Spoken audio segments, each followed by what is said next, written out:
kita kita kembali aktif dari BKTF PII dengan webinar rutinnya. Jadi insya Allah hari ini webinar akan disampaikan oleh Dr. Rivira Yuwana, STMT. Selamat datang Bu Iya, Rivira. terima kasih Pak Sebagai, Suyanto. ya, sebagai Wakil Rektor Bidang Transformasi ISDN Jakarta sekaligus Direktur Utama PT Mulia Komunikasi Icon Alumni Teknik Fisika ITB. Pada webinar kali ini, insya Allah akan dilaksanakan waktunya sampai jam 5 karena bulan puasa ya, karena ini Iya, teman-teman ada yang ada di Indonesia bagian timur, tengah, dan Ibu. barat. Jadi monggo nanti menyesuaikan, tapi insya Allah webinar ini kita akhiri sampai jam 5. Jadi kalau nanti ada pertanyaan bisa langsung ke Bu Rivira gitu. Baik, terima kasih Bapak Ibu yang sudah hadir ya di bulan puasa ini supaya kita tetap sharing pengalaman dari BKTF eh, BKTF BII. Baik, eh, untuk pertama kali kami persilahkan ke Ibu Rivira untuk menyampaikan paparan. Nanti setelah itu kita buka forum tanya jawab. Silakan Ibu. Ya. Iya, ya. Selamat sore. Assalamualaikum warahmatullahi wabarakatuh. Salam sejahtera buat kita semua. Terima kasih kepada Pak Suyanto sudah memberi kesempatan saya untuk bicara kali ini di forum BKTF ya. Saya sendiri juga karena S1-nya Teknik Fisika, jadi sampai sekarang masih merasa teknik fisika ya Pak ya. Mungkin sedikit Siap. background saya, S2-nya saya elektro, tapi saya S3-nya ngambil bisnis. Nah, ini Hmm. saya bikin membidani salah satu startup di Bandung tahun 2018, tapi kami efektif mulai bekerja 2019 dan saat ini sudah dipegang oleh alumni yang lebih muda di sana. Jadi ini adalah judulnya adalah simulator yang berbasis virtual reality. Ini merupakan studi kasus dan alhamdulillah tahun 2023 omset kami sudah di atas 100 miliar. Oke, next Pak. Ya, jadi apa sih virtual reality? Jadi kalau dari sisi bahasa adalah realitas atau kenyataan yang dipindahkan ke virtual. Jadi kita harus bisa membayangkan bahwa ini adalah teknologi bagaimana supaya pengalaman kita antara di dunia nyata dengan di dunia maya itu tidak jauh berbeda. Biasanya selisih pengalaman itu 80% ya untuk produk yang lumayan akurat. Jadi ini memang dirancang untuk bagaimana merasakan dunia nyata seolah-olah benar-benar terjadi.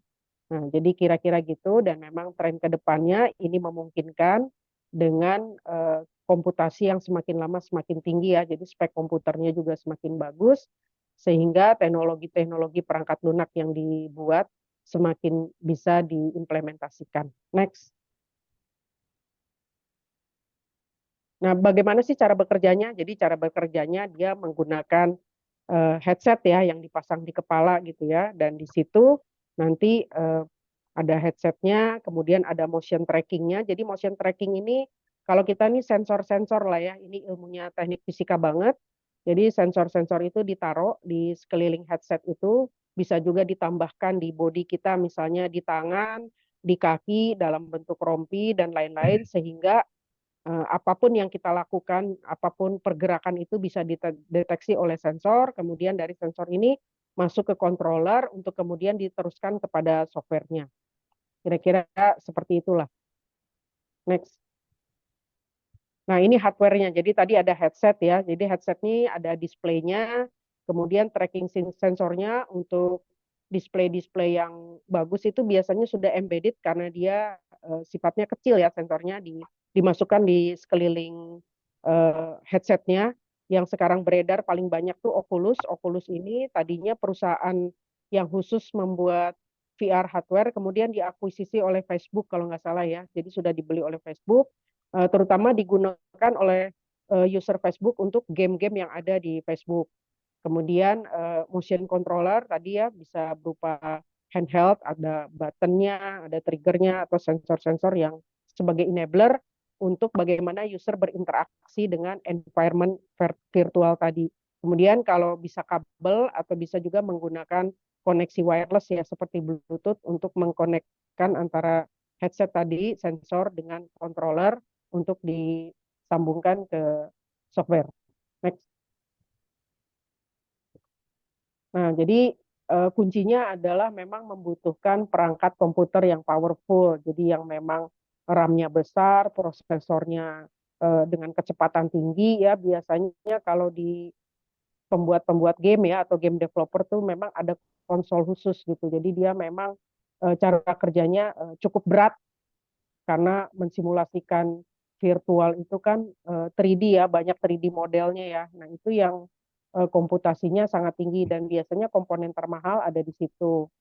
Kemudian juga ada alat-alat input tambahan tadi yang seperti saya sebut ada sarung tangan, ada suite ya berupa baju yang sebenarnya ditempel sensor-sensor atau peripheral lain, peripheral input seperti keyboard ataupun output seperti monitor atau dashboard karena di beberapa simulator dia ada juga tidak menggunakan VR tapi dia menggunakan layar lebar. Tapi prinsip kerjanya sama ya. Cuman mungkin kalau di VR ini ada di sini layarnya, kalau itu ada di depan. Nah, itu jadi tergantung permintaan dari kliennya. Next.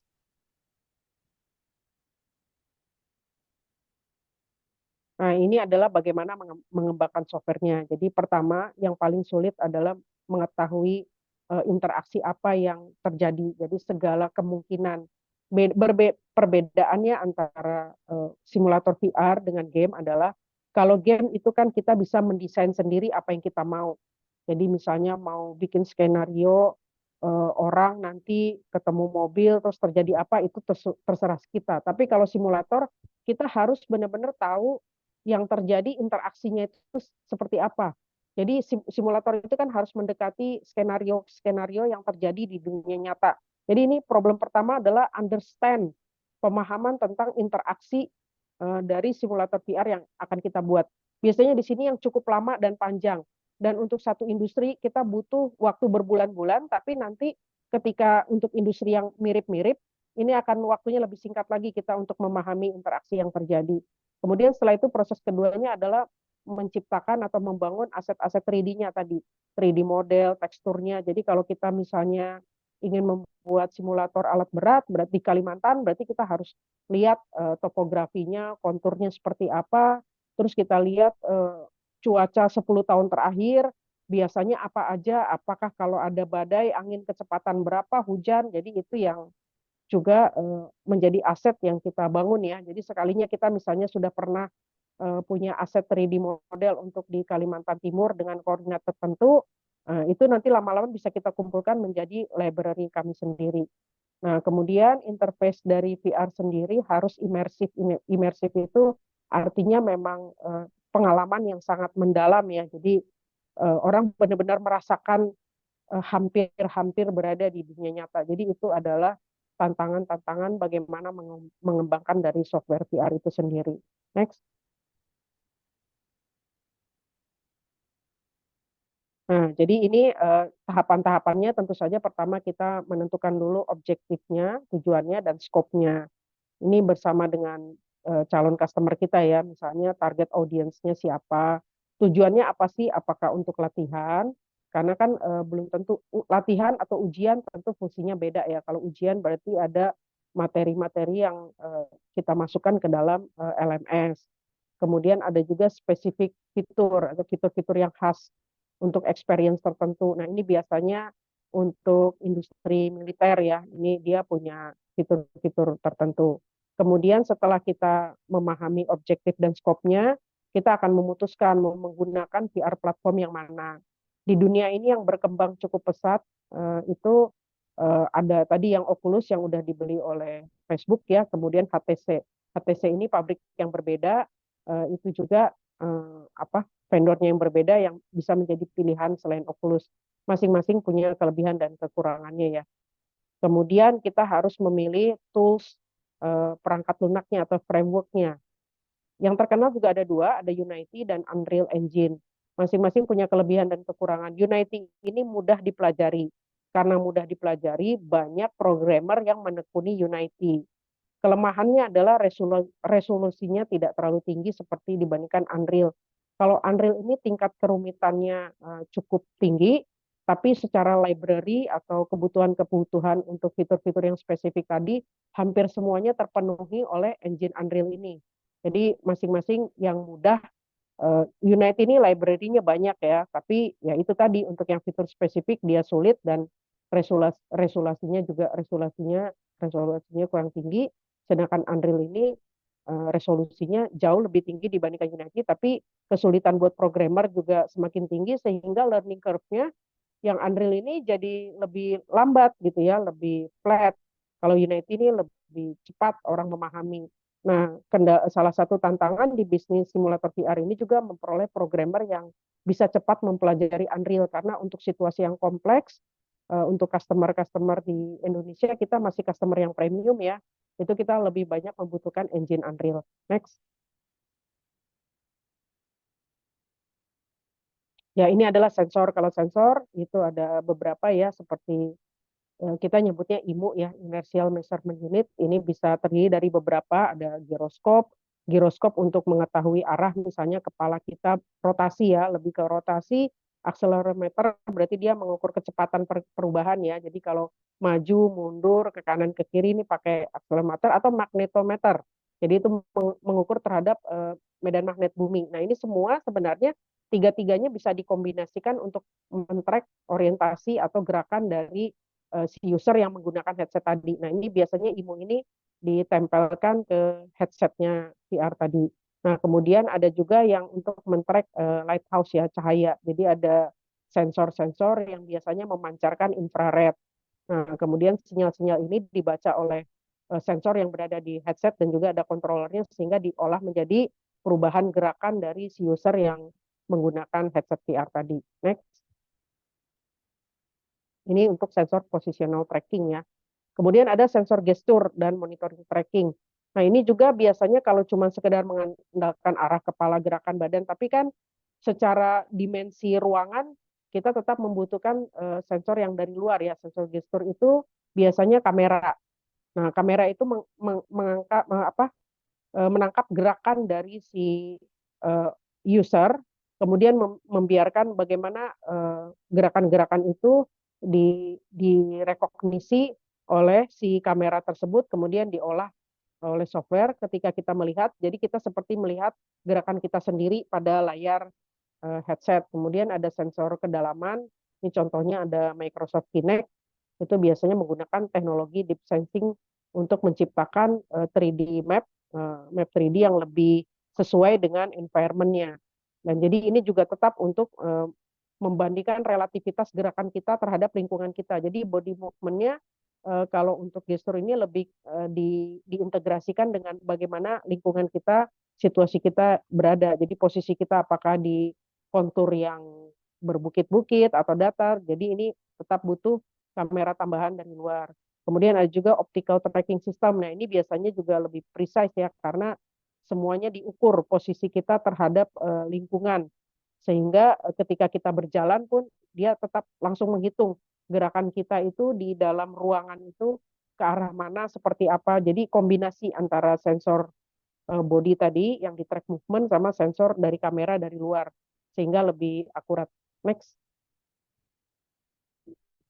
Jadi kompleksitas VR ini sebenarnya memang dari pemilihan sensor-sensor tadi dan bagaimana mengkalibrasikannya ke dalam software.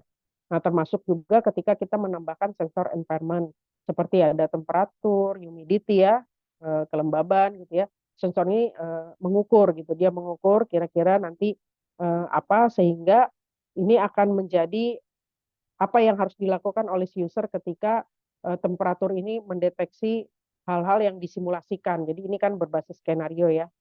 Nah, ini sensor-sensor ini juga dia akan melakukan adjustment terhadap brightness-nya atau kontras dari display VR tadi supaya kita bisa merasakan apa ya situasi di yang kita berada itu, misalnya ingin simulator mengendarai mobil malam hari. Nah, ini diatur oleh sensor-sensor ini tadi yang disebut sensor environmental ya, sensor lingkungan. Next. Nah, ini bagaimana sih cara menghubungkan si sensor-sensor tadi dengan grafik yang ada dalam sebuah simulator VR. Next.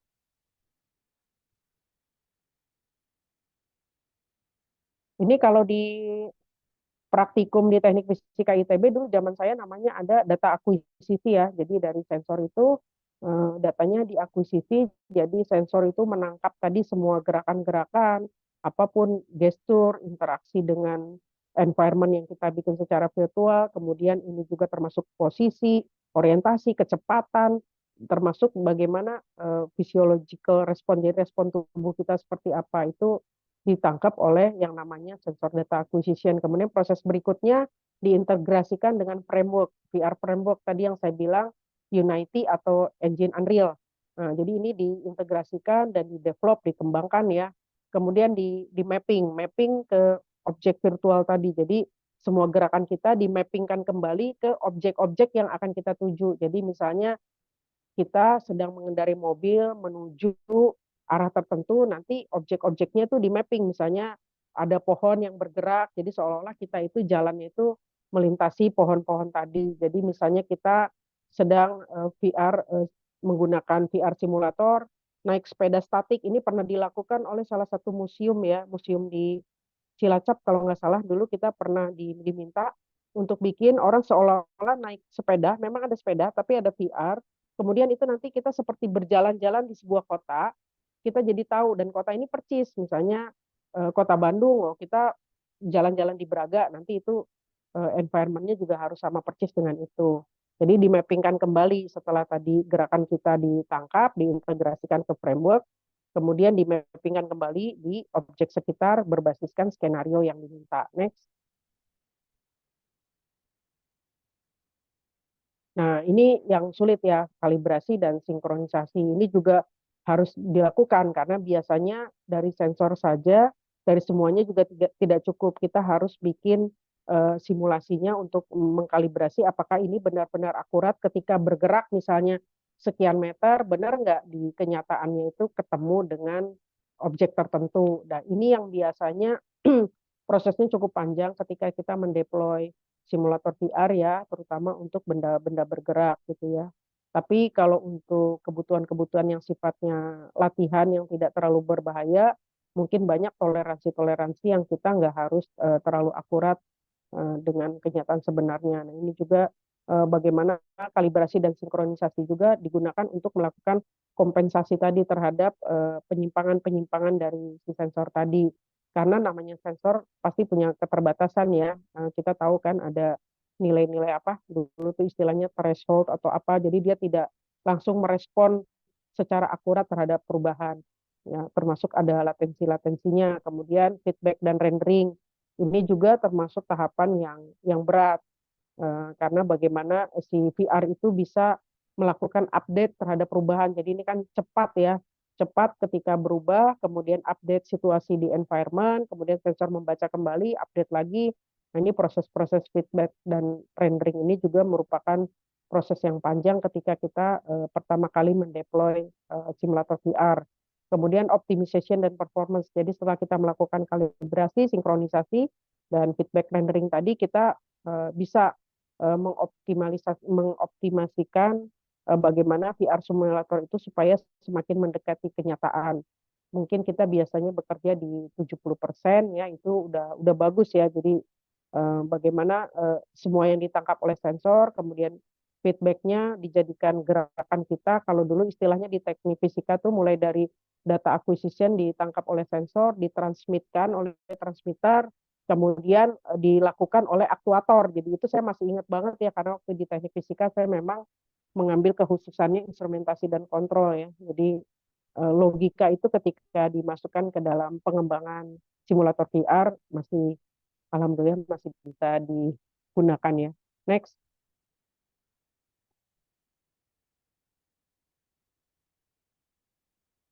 Next, Pak.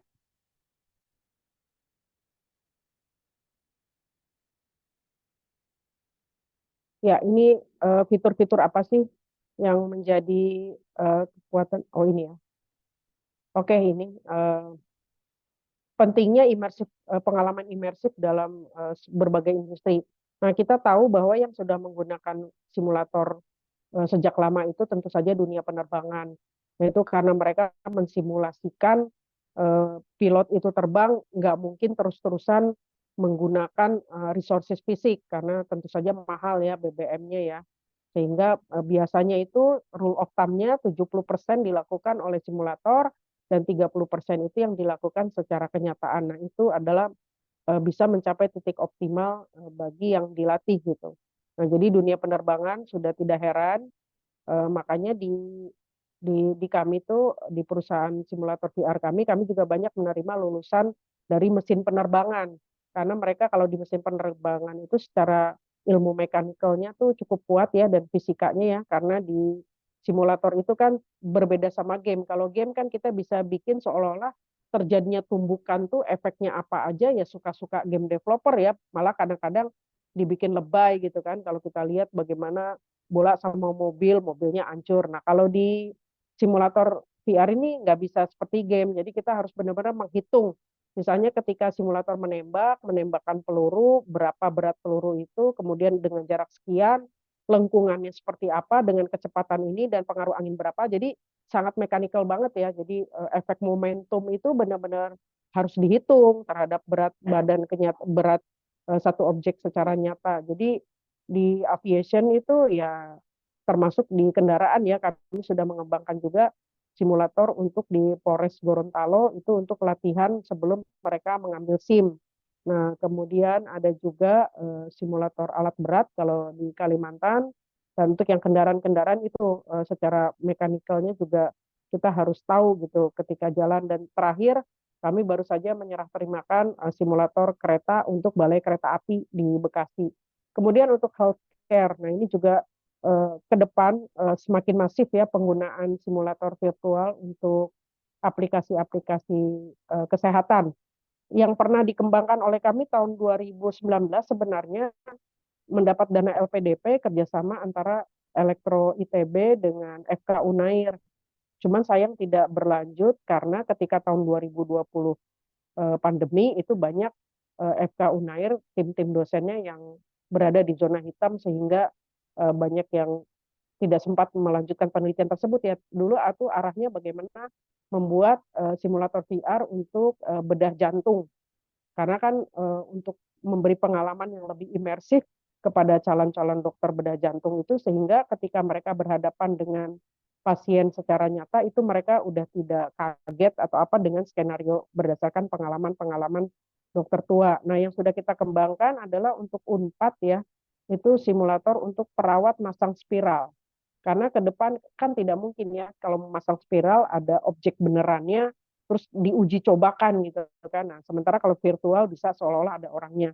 Begitu pula ke depan seperti bedah mayat tidak mungkin terus-terusan kedokteran ini menggunakan mayat yang sebenarnya. Jadi mayat itu bisa kita simulasikan menggunakan sebuah objek ada bahannya yang masih impor ya. Jadi seperti clay, ya, clay tapi ketika kita menggunakan simulator VR kita bisa melihat itunya seperti mayat beneran. Jadi kalau kita buka clay-nya itu, oh ada jantungnya, ada apa. Jadi ini memang pengembangan simulator kedokteran ini yang sangat nanti ke depan akan sangat membutuhkan lintas ilmu yang sangat kompleks ya. Dan baru-baru ini juga kami mendapat masukan dari Rumah Sakit Pusat Otak Nasional yang di Cawang ada kebutuhan untuk membuat simulator bagaimana apa kan selama ini kalau ada stroke itu kan apa harus dibelah gitu ya kepalanya. Tapi ada alat yang menggunakan pengembangan bukan VR aja tapi augmented reality. Jadi artinya memang dunia medis itu ke depan itu sangat tergantung dengan teknologi. Jadi kita tidak bisa tidak tidak mengikuti perkembangan mereka ya. Nah, kalau militer sudah pasti. Nah, ternyata kita pernah bikin simulator menembak di atas kapal untuk polisi air. Itu kira-kira tahun 2020 ya. Jadi itu bagaimana bisa menembak dengan kondisi jadi kita bikin anjungan di bawahnya ada motion base gitu yang goyang-goyang seperti kapal dengan simulator ombak misalnya di Laut Cina Selatan. Nah, si polisi ini harus bisa menembak jarak berapa dan nanti di VR-nya dia bisa melihat itu ada kapal musuh. Nah, yang seperti itu kan lebih baik disimulatorkan. Kalau kenyataan kan tidak mungkin ya bisa benar-benar menembak kapal musuh gitu ya. Nah, dan ternyata menembak itu kenapa di Indonesia banyak kejadian polisi salah nembak atau apa, karena memang satu orang polisi itu jatah pelurunya tuh setahun tuh hanya 3. Jadi tidak mungkin mereka mahir menembak tanpa simulator. Next.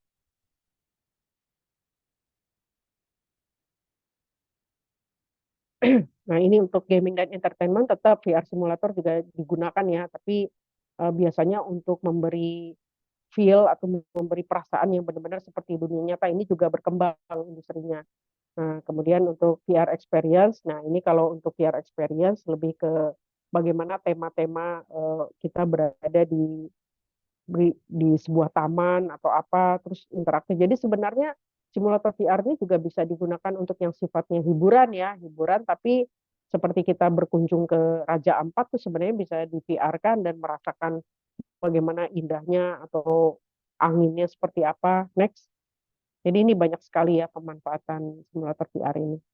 Jadi ini memang immersive experience ini udah menjadi tren karena apa ya, kebutuhan kebutuhan manusia gitu ya, ingin merasakan sesuatu yang baru tapi memanfaatkan teknologi yang kira-kira lebih murah. Jadi emergency response seperti untuk firefighter ya, untuk misalnya kayak simulator kebencanaan itu juga udah ada skenario-nya, kalau di negara maju udah biasa. Nah, tourism dan hospitality juga seperti itu. Jadi kita seolah-olah berada di mana, kemudian kita melihat situasinya, kita bisa explore, bahkan kita melihat seperti ada toko-tokonya gitu ya. Nah, ini juga bisa, atau trading untuk hospitality itu juga bisa di VR-kan. Next.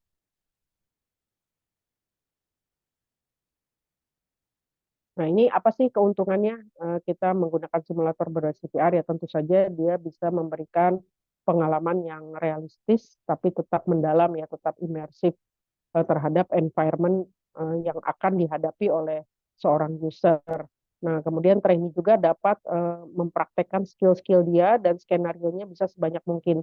Nah, salah satu model bisnisnya dari simulator VR ini adalah skenario. Jadi misalnya kita menjual simulator alat berat, misalnya harga 5 miliar. 5 miliar nih hanya dengan 100 skenario. Tapi ternyata nanti di kenyataan sama lah seperti pesawat ya, Boeing atau Airbus, begitu ada kecelakaan, pasti itu masuk ke skenario berikutnya. Skenario yang harus diujikan di simulator penerbangan oleh para pilot. Jadi setiap kejadian itu akan menjadi skenario baru, kejadian yang tentu yang tidak biasa, kejadian baru, karena kejadian baru itu akan selalu ada ya. Misalnya bukan sekedar cuaca hujan dan angin kencang kemudian ada orang lewat, tapi cuaca hujan, angin kencang, ada orang lewat, tapi ada juga kendaraan lain yang lewat misalnya. Itu kan adalah tambahan skenario. Nah, biasanya setelah 100 skenario kita akan ngecas biaya tambahan untuk skenario berikutnya. Next. Jadi inilah yang membuat bisnis simulator itu semakin menarik karena engagement antara uh, produsen simulator dengan klien itu cukup tinggi. Next. Ya, ini juga termasuk benefit tentu saja buat industri sendiri adalah cost saving. Karena kita tahu jika kita melakukan simulasi apa melakukan latihannya secara real seperti tentara ya, kalau dia menggunakan mesin gun itu sekali dia latihan itu tembakan yang berturut-turutnya itu harganya tuh 150 juta. Nah, jadi kan nggak mungkin kan kalau misalnya satu tentara taruhlah Kopassus atau sniper gitu dilatih menggunakan mesin gun tapi bukan simulator. Nah, itu paling mungkin setahun hanya sekali gitu APBN kita sanggup ya. Nah, kemudian training juga bisa dilakukan secara remote sehingga tidak perlu lagi ada biaya traveling atau akomodasi. Dan tentu dari sisi safety, terutama untuk industri pertahanan ya, seperti tentara atau polisi, kan tentu saja jika mereka latihan secara beneran, ada kemungkinan terluka gitu ya secara fisik. Sedangkan kalau simulasi ya lukanya itu hanya dalam bentuk penampakan aja ya, kita seperti luka padahal enggak. Gitu. Dan juga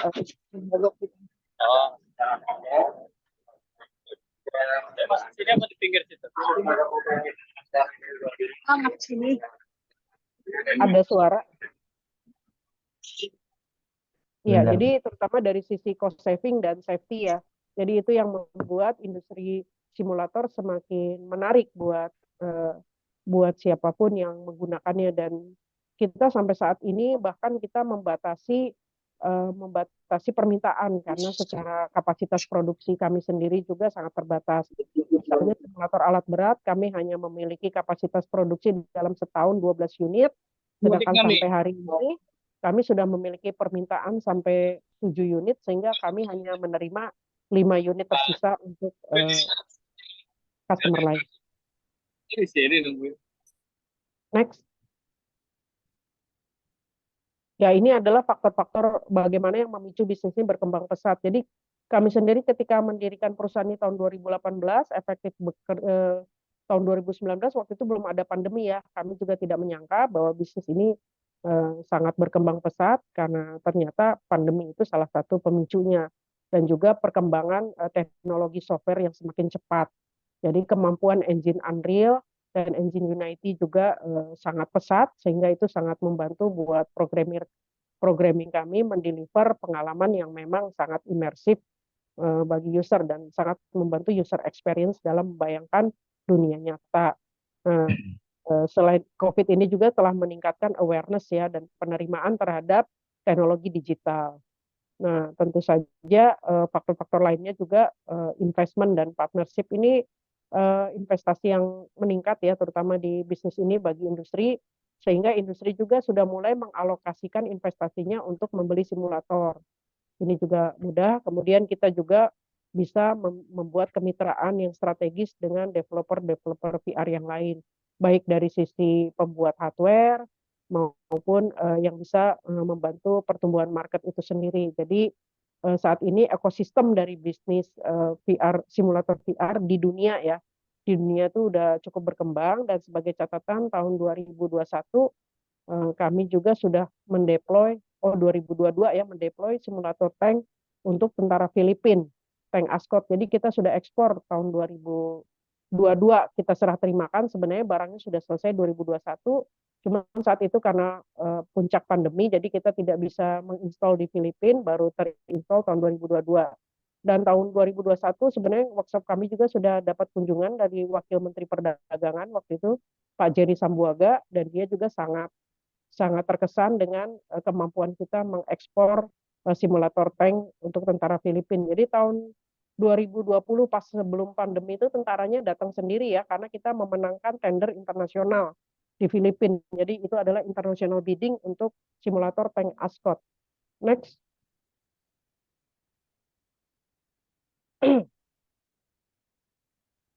Ya, jadi tantangan-tantangan yang paling berat adalah cost ya, biaya investasi awal itu cukup tinggi. Kami pertama memproduksi itu adalah simulator tank M113 karena waktu itu tentara yang ada salah satu TNI yang mengatakan bahwa TNI sangat butuh simulator tank. Dia pun dalam perjalanannya ternyata lebih banyak industri di luar militer yang menggunakan simulator kami. Jadi investasinya cukup besar. Jadi kalau untuk sebuah startup tidak mungkin didirikan oleh startup dari anak-anak muda saja. Jadi kami berkolaborasi antara kami yang senior dengan teman-teman yang junior yang angkatannya 10 tahun di bawah kami, sehingga antara investasi dan network kami sudah miliki dan teman-teman junior ini memiliki kecepatan belajar yang cukup tinggi. Nah, jadi tantangannya juga bagaimana teknologi tadi seperti engine Unreal dan Unity ini perkembangannya itu sangat cepat sehingga kita membutuhkan resources juga yang bisa cepat mengadopsi perubahan dari teknologi itu sendiri. Kemudian untuk permintaan-permintaan yang premium itu biasanya dia minta yang high quality. Nah, kalau high quality ini kita cukup keteteran karena untuk menjadi content creator yang sangat bagus itu juga di Indonesia masih kurang resourcesnya ya. Jadi kita terpaksa melatih orang, jadi kita bikin semacam akademi. Pimpinan dari simulator ini CTO-nya malah dari jurusan seni murni ya, ITB ya. Jadi bukan dari informatika tapi seni murni karena kuncinya justru di content creator dan 3D artist tadi gitu. Jadi orang mau membeli itu karena memang bagusnya kan, kalau memang alam itu kan sebenarnya emang aslinya bagus ya. Jadi ketika didigitalkan juga bagaimana itu membuat tetap bagus itu butuh nilai seni yang tinggi ya. Jadi bisnis simulator VR ini benar-benar multidisiplin yang sangat kompleks. Jadi di situ harus ada orang yang memiliki sense of art, harus orang yang kuat juga codingnya, punya ilmu fisika dan mekanika yang kuat. Jadi banyaknya justru dari alumni mesin ataupun alumni teknik fisika yang diajarin coding lebih mudah dibandingkan kita harus menggunakan alumni informatika yang kita ajarkan fisika. Nah itu lebih susah tuh. Jadi sebenarnya ini peluang buat teknik fisika bahwa teknik fisika tuh applied fisik itu ketika masuk ke dunia bisnis simulator VR ini beradaptasinya tidak terlalu sulit gitu karena secara basic konsep itu udah teknik fisika banget gitu ya. Nah, next. Jadi itu tantangan-tantangannya. Nah, kemudian tantangan lainnya juga bahwa menciptakan pengalaman buat user yang bagaimana itu nyaman itu juga masih berat ya. Sampai sekarang kita akan melakukan inovasi terus. Jadi kalau misalnya bapak-bapak dan ibu di sini pernah nyobain tuh pakai Oculus ya, kalau nggak biasa itu pusing gitu karena ternyata antara mata kita dengan ketika di VR-kan itu tetap ada perbedaan ya. Nah ini mungkin perbedaan ini juga akibat keterbatasan dari teknologi Oculus itu sendiri. Jadi ke depannya saya yakin bahwa teknologi ini kan juga akan terus menyesuaikan. Beda dengan anak-anak yang biasa main game, mungkin dia nggak pusing, tapi kalau kita nggak biasa itu pakai VR itu pusing. Jadi itu adalah tantangan tersendiri yang kita harus catch up from day to day, bagaimana supaya ini bisa makin mendekati, getting closer and closer with the reality gitu kan. Nah kemudian mengeducate market juga agak susah ya, terutama di Indonesia ini kan kalau kayak dokter-dokter tuh nggak semuanya terbiasa dengan teknologi, apalagi teknologi yang terlalu canggih seperti VR ini ya. Jadi ini juga tantangan kita mengedukasi bahwa sebenarnya dengan teknologi digital mereka akan lebih cepat belajar skill-skill prakteknya itu bisa lebih cepat. Nah, itu educative market juga menjadi tantangan. Kemudian juga mengidentifikasi target audience itu juga ketika kita ketemu customer, kadang-kadang customer juga malah minta masukan dari kita. Jadi kita juga ada semacam divisi research and development-nya untuk mengetahui industri-industri tertentu ini target audience-nya apa aja sih, dan kita biasanya bisa memberi masukan berdasarkan yang kita baca artikel-artikel dari seluruh dunia ya. Kemudian ada eksternal faktor juga. Nah, biasanya ada faktor kondisi ya kayak di Indonesia ini kan yang bisa beli misalnya selain tambang batu bara kan memang duitnya banyak ya, tapi kayak pemerintahan, TNI, polisi kita tahu anggarannya terbatas karena mereka masih masih cenderung ke fisik gitu ya. Jadi mereka belum terlalu awareness bahwa betapa dengan simulator VR ini kayak tadilah sederhana simulator menembak itu kan berapa peluru yang bisa dihemat untuk misalnya 3 peluru tapi jumlah polisi 600.000 itu kan berarti berapa juta gitu peluru yang bisa dihemat, bahkan bisa ditambah karena semuanya dalam bentuk virtual gitu, bukan dalam bentuk nyata, tapi kita bikin senjatanya tuh persis sama karena ternyata mereka itu harus latihan nembak itu banyak, itu yang dicatat adalah muscle memory. Jadi kalau kata polisi dan tentara itu muscle memory itu lebih penting, jadi refleks ketika mereka menembak sehingga tidak mungkin salah tembak itu justru hanya diperoleh dengan simulator. Latihan sering-sering, kalau latihan sering-sering nggak mungkin. Karena tadi hanya 3 peluru kan. Jadi dengan simulator itulah sebenarnya semakin mendekati kenyataan, maka mereka menembak akan semakin akurat. Next, sepertinya udah selesai ya. Iya, Ya, udah selesai. oke. Mungkin bisa dibuka sesi diskusi aja, Pak. Iya, baik. Terima kasih. Paparannya menarik sekali ya. Jadi applied physics itu sebenarnya tantangan terbaru di digital transformasi. Ya, jadi apalagi VR ya. Itu. Baik, Ya, Bu Rizra, ini ada beberapa pertanyaan. Jadi mungkin kita lihat di chat room. Jadi saya buka dulu di pertanyaan-pertanyaannya. Jadi saya lihat dari yang paling atas ya, jadi yang pertama ini yang bertanya, sebentar, masih saya scroll dulu. Nah, ini mengucapkan selamat salam sehat ya, terima kasih sehat semua. Jadi baik, ini bentar, Bu Rivira, ini ada yang bertanya.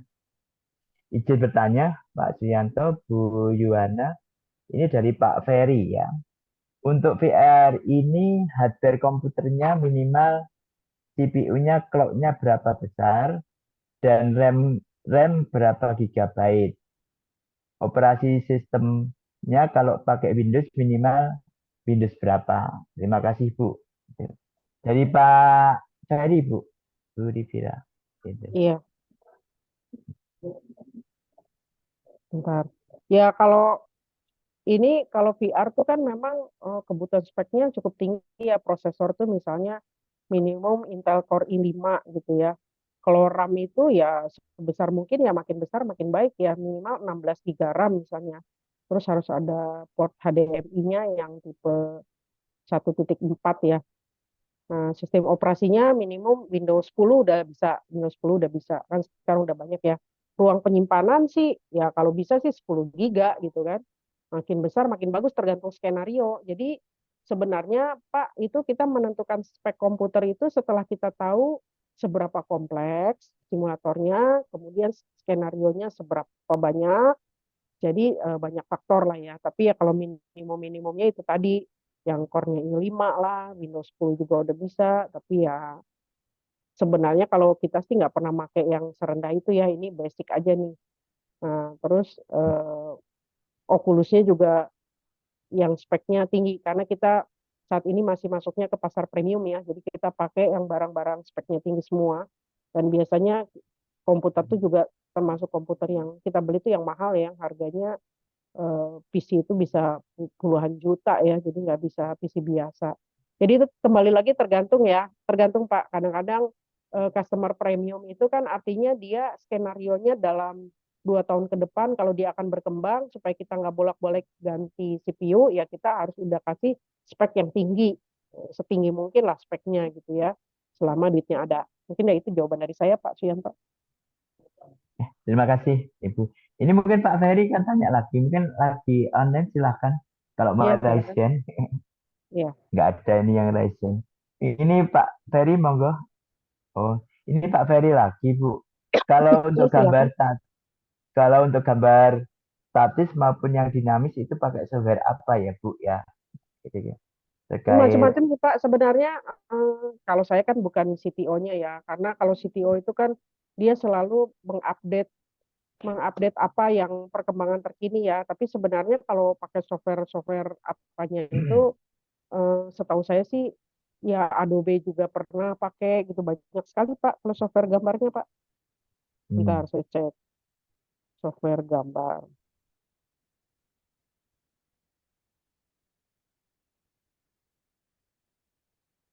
Ya kalau di engine Unreal sendiri sudah ada juga Pak, tapi library-nya biasanya kita tambah.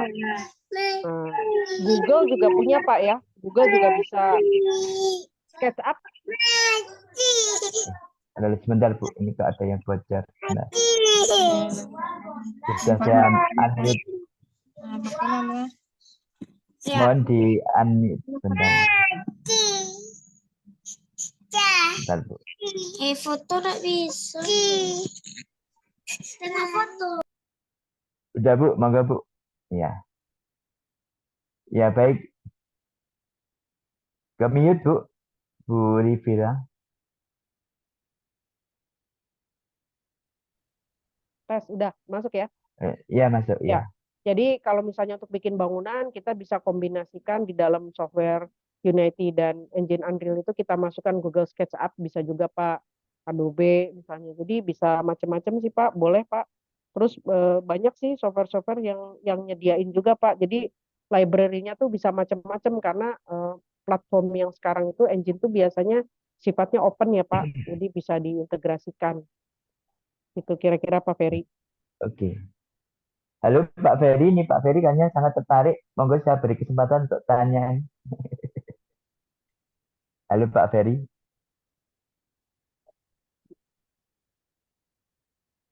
Oh ini Pak Andi. Monggo Pak Andi. Pak Andi Nur Faisal. Silakan Pak Andi. Terima kasih Pak, terima kasih. Menarik sekali Sama-sama. Ya. sharingnya Bu Rivia. Iya, makasih. Sebelumnya saya perkenalkan diri. Jadi saya itu alumni elektro, tapi Hmm. setelah selesai lebih banyak kerja sebagai software engineer kurang Oh lebih iya banyak. 8 tahun. Hmm. Ya, jadi banyak kerja software engineer. Kemudian tahun 2020 saya sempat bikin prototype. Sebenarnya itu alat apa sistem deteksi kecelakaan kendaraan ya di Hmm. motor. Nah, terus ada juga tuh saya bikinkan simulasi eh, apa 3 dimensinya, tapi masih pakai modul yang sederhana. Jadi Hmm. putaran tiga dimensi. Hmm. Cuman barang itu jadi, cuman nggak sampai jadi produk yang bisa dijual. Nah, saya melihat Ibu Rivia ini ngalamannya lebih ke ini ya, ke CEO-nya ya di PT AVS. Nah, sebenarnya saya pemilik sih Pak, bukan Ya, CEO, ya. jadi yang menjalankan anak muda gitu sih. Nah, Ya. iya, ya. Mungkin saya butuh advice-nya bagaimana Heeh. supaya kayak prototipe yang pernah saya bikin itu bisa dikembangkan mungkin atau bisa jadi produk yang bisa dijual gitu. Karena Ya. selama ini selama kita selalu di masalah-masalah teknis terus gitu. Iya, iya. Ya. Mungkin saya butuh Oke Pak. advice-nya seperti apa? Ya. Oke. Ya baik Pak Andi ya. Pak Andi, jadi Pak Andi, kalau kita itu kan, saya itu tidak pernah membuat sesuatu yang saya inginkan. Karena saya background-nya pebisnis. Jadi saya itu udah bisnis dari tahun 95 ya. Jadi kita itu membuat apa yang orang minta. Jadi idenya itu bukan dari saya Pak. Jadi ini simulator juga sebenarnya nggak sengaja waktu itu, selain kita bergaul dengan teman-teman rekanan tentara, kita juga punya teman-teman yang memasok simulator ke Freeport. Kan itu Jadi tugas dulu ya, Bu. itu yang ada itu terkenal vendornya dari Australia namanya Jaringan saya, Immersive. mungkin jaringannya kita tunggu. Halo, tes, tes, Terdengar, terdengar. Pak. terdengar ya? Ya. Jadi gitu Pak, jadi saya itu kalau membuat barang berdasarkan permintaan Pak, bukan berdasarkan keinginan. Nah itu adalah Halo, Ibu. kuncinya. Ya, Halo, ya kedengeran Pak? Ya, ya, terdengar. Ya. Nah, jadi saya juga tertarik membuat simulator ini ketika ada teman dia menjual barang Australia mereknya Immersive, simulator alat berat ke Freeport. Nah, kemudian dia Ya, cerita ke kita bahwa itu Freeport itu beli itu banyak-banyak apa mahal banget 11 miliar. Nah, kemudian kita hitung-hitung terus kita ketemu dengan komunitas game developer di Bandung. Nah, dari komunitas game developer itu kita ajak bergabung, bagaimana jangan sekedar bikin game, tapi bikin simulator, karena pasarnya udah ada nih, selain di TNI, ada di tambang-tambang. Nah, mereka tertarik. Nah, tertariknya mereka yang selama ini hanya bermain game, tiba-tiba harus mempelajari tadi secara fisik, momentum, apa segala macam. ya, ya. Sehingga kita rekrutlah dari mesin, dari apa gitu Pak. Jadi sebenarnya berangkatnya dari problem orang dulu Pak, jangan dari keinginan kita Pak. Mungkin itu saran saya Pak Andi. Iya, baik, baik, Bu. Terima kasih Ya, atas sarannya. Cuman sama-sama. sedikit sharing juga. Jadi Hmm. itu barang, produk, apa, prototipe sebenarnya ada yang minta dibikinin. Cuman memang bukan Hmm. skala yang besar kayak Freeport gitu. Jadi itu Hmm. kan alat kalau misalnya kita bisa jual gitu kan bisa dipasang kayak di di motor gitu untuk deteksi kecelakaan. Hmm. Gitu sih, gitu Iya, sih. Cuma skalanya iya, memang iya. nggak sebesar kayak yang ibu dapat misalnya demamnya Ya itu. di Jadinya kan kita harus menimbang-nimbang, Pak. Kalau saya kan bukan peneliti ya, kalau saya pebisnis ya. Jadi kalau pebisnis tuh ya pragmatis aja, mana yang ada uangnya, Pak, yang saya bikin. Kalau kira-kira saya masih harus melakukan edukasi market yang berat-berat, ya uang saya nggak kuat juga, Pak. Misalnya saya harus mengedukasi, itu kan berarti tahapnya kita harus mengedukasi bahwa ini ya, alatnya ya. penting loh, gitu kan. Nah itu butuh modal, Pak. Modal yang cukup besar. Itu. Oke, thank you, Bu. Ya sama-sama, Pak Andi.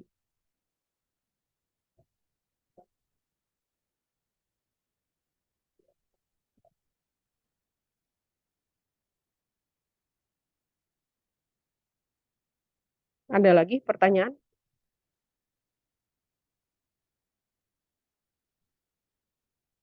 Mungkin boleh raise hand aja kali ya, Pak Edi, Pak Suyanto.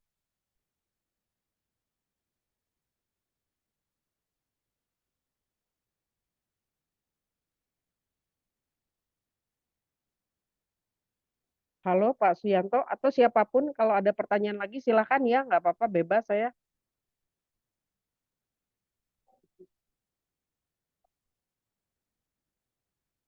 Oke, ini ada pertanyaan dari Satya Graha ya. Apakah langsung bisa? Tadi seperti saya bilang, rule of thumb-nya 70% itu latihan di simulator, kemudian 30% tetap harus di dunia nyata. Nah, kalau kita pernah uji coba untuk tank M113 ya di Pusdikaf TNI, itu kalau mereka menggunakan komposisi tersebut, maka ketika mereka latihan beneran menggunakan fisik, itu mereka nilainya itu kalau di LMS-nya itu udah di atas, skornya udah 80 ke atas. Jadi 70% mereka latihan di simulator VR, 30% secara fisik, terus kemudian ketika mereka diuji, itu mereka skor di LMS-nya tuh udah 80, Pak Satya Graha. Semoga menjawab ya. Iya, mohon maaf tadi jaringan saya kelempar. Itu nggak Oh, apa-apa. Iya. Bapak kelempar, makanya saya kehilangan. Tadi Iya. pertanyaan dari Pak Satya Graha udah saya jawab. Pak Satya Oke, Graha ini kalau nggak salah makasih teknik banyak. fisika Iya. 87 nih. Iya, gitu. Ini ada yang dari Muhammad Said, Bu. Sangat Ya, menarik, izin bertanya. Ini dari Muhammad Said, sangat menarik. Terima kasih. Izin bertanya, untuk belajar membangun sampai mengaplikasikan inovasi ini, adakah link rekomendasi untuk belajar, Bu? Saya tertarik untuk implementasi. Terima kasih. Gitu. gimana ya link belajarnya ya? Kalau saya itu kan Ragam, Bu, memang link belajarnya. karena ini kan akumulasi pengalaman sih ya Pak ya, karena saya bergaulnya Hmm, sama lingkungan yang memang ternyata membutuhkan PR seperti TNI, polisi. Jadi buat saya mudah gitu membayangkan kalau cara belajarnya dari mana sih? Sekarang belajarnya pakai ChatGPT aja Pak, pakai OpenAI. Maksud saya di situ OpenAI. informasi kalau mau belajar seperti apa teknologinya ya, tapi kalau seperti apa bisnisnya, ya itu yang butuh pengalaman dan networking lah kalau di Indonesia ya. Mungkin seperti itu ya. Tapi kalau mau gampang sih, Ya. ya kita bergabung-gabung aja kan kita sebenarnya era kolaborasi ya saat ini ya misalnya ada yang punya apa ya silakan tawarin. Jadi nggak usah mikirin sendiri-sendiri. Artinya jangan pernah melakukan reinventing the wheel ya. Artinya kalau misalnya udah punya, ya gabung. Saya juga membuka peluang nih buat teman-teman ada yang mengembangkan simulator VR juga. Hayo kita sama-sama membangun kekuatan. Target kita misalnya pasarnya bukan di Indonesia aja, tapi bisa ke luar negeri misalnya. Ya monggo ya. Jadi saya bukan yang sifatnya ingin ingin tumbuh dan hebat sendiri ya, tapi saya ingin Hmm. ingin juga bareng-bareng gitu. Itu tadi dari Pak Sagri, memang iya kenyataannya kita tidak mungkin belajar dari simulator doang. Itu jelas tidak mungkin. Kan tadi saya bilang memang hanya 70%. Tapi 70% kalau buat industri itu sudah sangat cost efektif dan dari sisi safety juga mengurangi tingkat kecelakaan ketika latihan beneran. Gitu ya Pak Sagri. Ya, gitu. Baik, jadi terima kasih nih. Sama-sama nih Pak Satyagraha ya. Jadi perlu latihan cara nyata, tidak bisa sepenuhnya Iya, bergantung pada simulasi VR. Ya, oke, iya. baik. Ini Pak Ferry sebenarnya ingin tanya, tapi kan katanya berisik di tempatnya, nggak apa-apa. Ini eh, jadi mohon maaf sebenarnya ingin bertanya. Cuma ini Pak Ferry tanya core 5 gen itu berapa, Bu? Nah, itu ada yang tanya ini, Bu, Pak Ferry. Apa maksudnya harganya? Core 5 gen. Iya, nih. Nggak Core tahu 5 saya. gen berapa, Bu? Wah, Iya, itu kan. saya kalau Itu. harga-harga nggak Terus hafal. ini Pak Ferry lagi. Nggak hafal ya. Ini. Bu, untuk sensor jarak, sensor temperatur, perlu ketelitian berapa ya? Sensor-sensor itu pakai merek Nah, apa ya, Bu? Ya, nah ini Pak Ferry lagi tanya. saya sih Hmm. sebenarnya kalau merek saya nggak terlalu spesifik ya, merek sensor-sensor itu ya. Jadi bisa apa aja banyak sih Pak sebenarnya dicek di Google aja karena saya kan nggak masuk ke teknis detail ya, saya lebih ke konsep dan bisnisnya. Jadi saya tuh justru saya Iya.